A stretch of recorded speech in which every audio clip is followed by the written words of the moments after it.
Tänään mun ompelupäivä ja otan teidät mukaan mun ompelupäivään.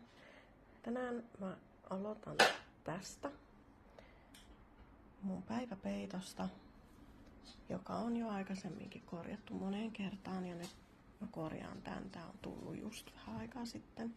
Meinaan laittaa tän virkatun jutun tähän. Lähdetään tekemään. Mä aloitan tämän projektin niin, että mulla on tämmönen lakana, vanha lakana. Ja mä laitan tänne taustalle tänne ensin palan, mikä on niin koko tää alue. Niin sit se tukee sen ihan saman tien rikki sitten. Niin tuen sen sieltä alta. Mä siirsin mun ompelukoneen ruokapöydälle, jotta mä saan tämmösen ison työn ommeltua tässä. Se ei onnistu tuolla mun työhuoneessa. Se on niin kaponen se mun työpöytä.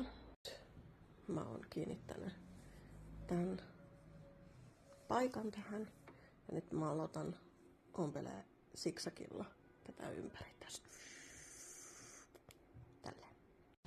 No niin, sitten seuraavaksi mä korjaan tän meidän tämmösen peiton. Se meni tuolla pyytärissä vähän rikki, niin mä korjaan tän seuraavaksi. Noniin, valmista, mutta korjattavaa olikin enemmän. Eli tuossa yksi reikä, tossa toinen reikä, sitten tossa ja sitten se mun pääreikä nyt hävisi johonkin. Ei kun se olikin tosiaan. Tää vielä.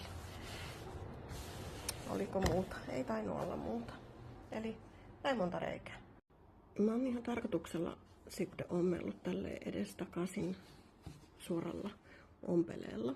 Eli mä tykkään tästä efektistä, mikä tulee. Mutta jos tilanne pahenee, niin sittenhän siihen tulee vielä tämmönen paikka. Vielä toistaiseksi en halunnut laittaa paikkaa. Tossa olisi kyllä seuraava kohta. Periaatteessa tämänkin voisi nyt korjata, mutta jätänpä nyt korjaamatta. Mä pidin pienen tauon ja nyt mä jatkan sitten. Nämä on vanhat verhot, mä teen housut näistä. Katsotaan millaiset tulee. No niin, lahkeiden kappaleet on nyt ommeltu. Eli molemmat lahkeet ommeltu. Ja seuraavaksi otan näitä jämäpaloja ja mä teen lahkeisiin semmoset systeemit. Semmoset härpäkkeet. No niin, mulla vähän kesti. Eli rööhelöt on nyt kiinnitetty. Ja seuraavaksi. Siis näissä ei kestänyt kauaa, mutta mä rupesin säätää kaikkea muuta tässä välissä. Niin sen tähden mulla kesti tän kanssa nyt tän. Eli seuraavaksi mä ompelen haurasauman ja sitten tän pyötäräkaitaleen, millaiseksi tulee en tiedä vielä. Ja kiinnitän ton kuminauhan ja se olisi sit siinä. No niin. Nyt olisi sitten valmiit. Kopsis! Näin siitä sitten kävi. Laitetaan uudestaan. Eli siinä ne nyt on.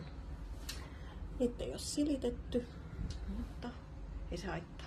Ja moi moi, moi moi. Minä näyn siinä. No niin. Eli nämä on valmiita. Sitten seuraavan kimppuun. Tui tui. Näinkö? No niin, tämä seuraava työ onkin sitten ongelma. Sillä mä oon jo kertaalleen tehnyt tän, mutta mä en ollut tyytyväinen siihen mitenkään. Olisi vähän tarkoitus nyt housujen kanssa sitten olla. Eli lepakkohihainen. Ja se ei nyt oikein toiminut. Ja sitten kun mä purkasin sen, niin sittenhän koko materiaali lähti rikkoutumaan.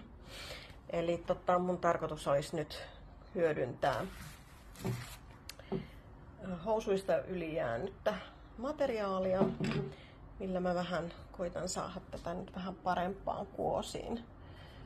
Katsotaan tuleeko tästä yhtään mitään. Ja ehkä nämä hihatkin muuttuu vielä. Katsotaan. En tiedä mitä teen. No niin.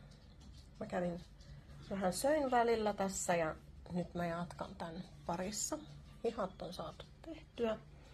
Ja nyt mä ajattelin, että mä vielä tähän helmaan tekisin kanssa räyhelöä, niin sit se on vähän niin samanmukainen kokonaan.